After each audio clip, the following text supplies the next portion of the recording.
Hikaru's eyeing juicy morsels on c5 and e6. Yep. He's also looking at the pawn on e2, may seem insignificant with the queens on the board. With the queens off the board, white is still going to have serious chances because of that outside passer.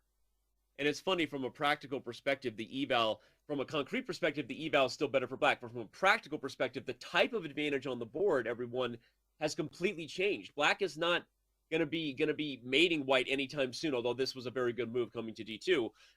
Black is gonna have to try to convert with that extra exchange, which makes it hard when you have an open king. If white gets bishop c4, the diagonals are getting frisky. Here comes that eval bar already creeping up for white. This is a different kind of game than what black had just a few moves ago. So easy to lose control here. Black might have to go all in, take the plunge, and give up the other pawn and just squeeze f3 at all costs. Hikaru, though, might not engage after rook d2. White can bring the queen up to f3. White's king is the safest that it has been probably in the last 20 moves. Black's king is starting to feel a little bit uncomfortable with this bishop coming to c4. There are some mating nets with the rook takes h6 sack, Danny, if the king goes out to h8. I know that sounds crazy, but it can be a reality in 4 moves. Hey, if listening to you sounds crazy, I don't want to be sane. All right, I love what's coming out of your mouth right now. Bishop c4, rook h6, queen pops up to maybe the g4 square. h5 or g4, yeah. h5 and queen h4. This is getting spicy. Also, Xiangyu now under 30 seconds on the clock. That's a big problem. At this point, if Hikaru doesn't win this game, he's going to be very disappointed. If he draws, he's not going to be happy. He knows that this game is turning around with every move. Okay, rook d2 is on the board. Now, queen f3, I think, is a very wise response. But given black's time situation, Danny, maybe he grabs this pawn. I don't know. He goes back to e2. I'm surprised at that one. I don't think that was an interesting move by Hikaru. He obviously likes his a2 pawn. I think that queen f3 giving up a2, followed by bishop c4, was more what the doctor ordered. Obviously, it's not something you do often when it comes to doubting Hikaru in these formats and in these moments, but it looked like a strange decision. Yep.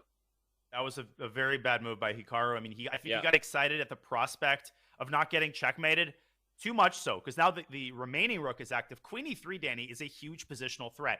The queens get off the board, and black gets the rook to d2, and white just might not be able to push these pawns in time. Not over, though. 23 seconds. Let's see what Hikaru can come up with to confuse matters here.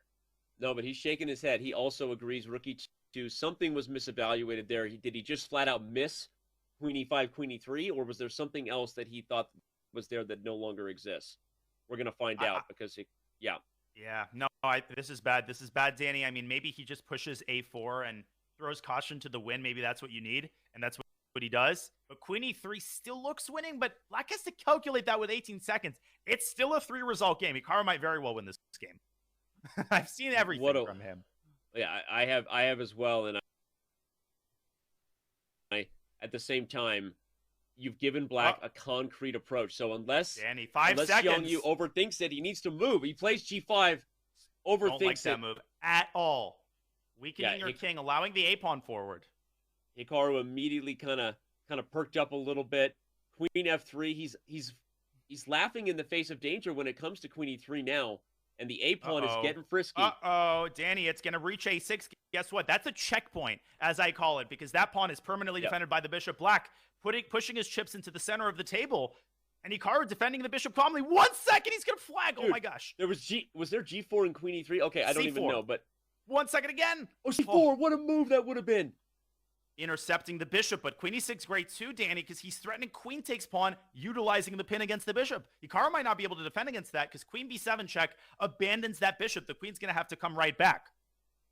Oh my gosh, Hikaru leaning in, shaking his head. The nerves are real. Losing this early, it's not like your opponents get easier in this format, everybody. If he loses this game, he might not be qualifying for match play, at least not when it comes to Division 1. So make no mistake, this is an absolutely huge game in today's event. Oh, and what a move. The bishop can now move. But bishop c4 gets mated in 2 moves with queen e1. bc, rook a1, Danny, and queen b6 is checkmate. You don't even need to take the a6. It's mate in rook a1 once again. Rook a1 and queen b6. And he sees it, and mate. it's over. Mate! Oh my gosh. Oh my gosh, Hikaru missed it. Xiangyu with the upset heard round the world here on Twitch, here on chess.com. Just like that, we have drama, everybody. Buckle up. This is what happens when you get a whole lot of the world's best players in one room. This isn't going to be a cakewalk. for any of them, including the best known as Hikaru Nakamura. So don't go anywhere. Danya, we're going to take a